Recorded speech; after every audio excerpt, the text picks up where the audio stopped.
ഞേ, എന്തു പറ്റിയടാ? മരത്തിലിടിച്ചോ? അതെങ്ങനെ?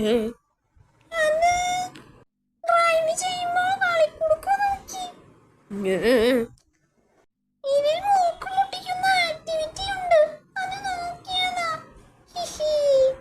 ടിം, അറിഞ്ഞാണോ?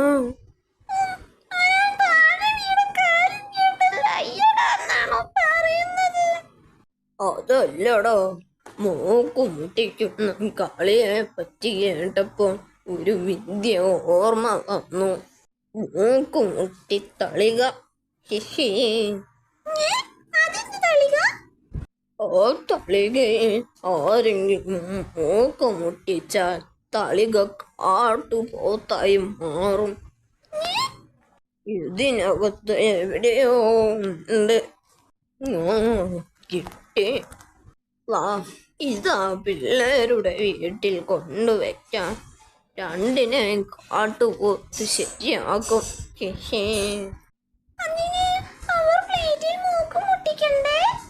ഇതിൽ കുറച്ചു തേൻ പുരട്ടാമടാ, അല്ലെങ്കിൽ ശർക്കര ഒരുക്കി പുരട്ടാം. മണം കിട്ടും. വൈകാതെ.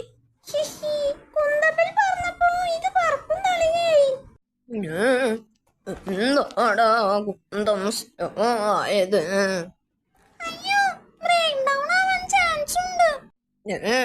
എങ്കിൽ താഴ്ന്നു പറഞ്ഞാൽ മതി, അല്ലെങ്കിൽ റിസ്ക്.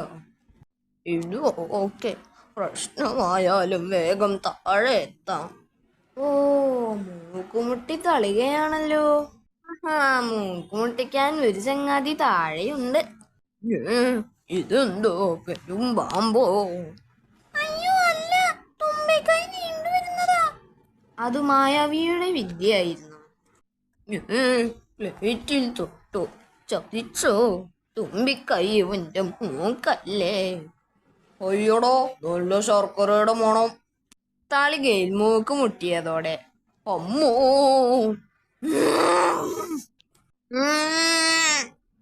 ഇതെന്താ, മേഘത്തിനൊക്കെ ഇന്നു നല്ല സ്പീഡാണല്ലോ. നിയന്ത്രണം പോകുന്നു. ഇതെന്തു പറ്റി? ഓ, പമ്പരമേഘം. പമ്പരം കറക്കി എന്തും പറത്തുന്ന ഭീകരൻ. വെറുതെ അല്ല എന്റെ കൺട്രോൾ പോയത്. ഇവനെ ഒതുക്കണം, അല്ലെങ്കിൽ മറ്റു മേഘങ്ങളെയെല്ലാം ഇവൻ ദൂരേക്ക് പറത്തും. പമ്പരമേഘത്തെ മായാവി മാത്രമല്ല കണ്ടത്. പമ്പരമേഘം, അവൻ സകലതും പറത്തും. യൂട്ടോപ്യ അവന്റെ മുന്നിൽ പെടാതിരുന്നാൽ മതി. പെട്ടാൽ ആ കാറ്റിൽ അവൻ കൺട്രോൾ പോയി താഴെ വീഴും. എങ്ങോട്ടാ പോയത്? ചുമ്മാ കറങ്ങി വരാമെന്ന് പറഞ്ഞു പോയതാ. വിളിച്ചു നോക്കാം, പക്ഷേ കിട്ടുന്നില്ല. സ്വിച്ച് ഓഫാ. ഇവനെ തുരത്താൻ വഴിയൊന്നുമില്ലേ കുട്ടൂസ? പമ്പരത്തിന്റെ കറക്കം നിർത്തണം, അതേയുള്ളൂ വഴി. ബലമുള്ള എന്തെങ്കിലും പമ്പരത്തിന്റെ ഇടയിൽ തടസ്സമായി വെക്കണം. പക്ഷേ അതത്ര എളുപ്പമല്ല. നല്ല ശക്തിയിലോ കറക്കം. ആ വഴി മായാവിക്കും അറിയാമായിരുന്നു. പമ്പരം നിർത്താൻ എന്തെങ്കിലും സംഘടിപ്പിക്കണം. വഴി കിട്ടി. ഒരു സൂത്രമുണ്ട്.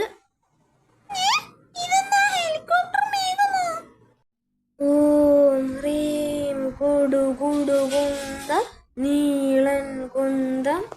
അടുത്ത നിമിഷം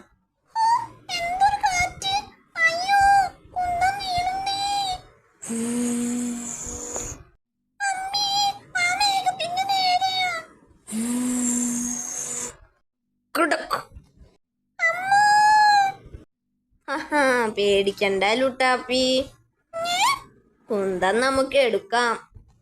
പമ്പരം നിന്നതോടെ മേഘം സ്ഥലം വിട്ടു.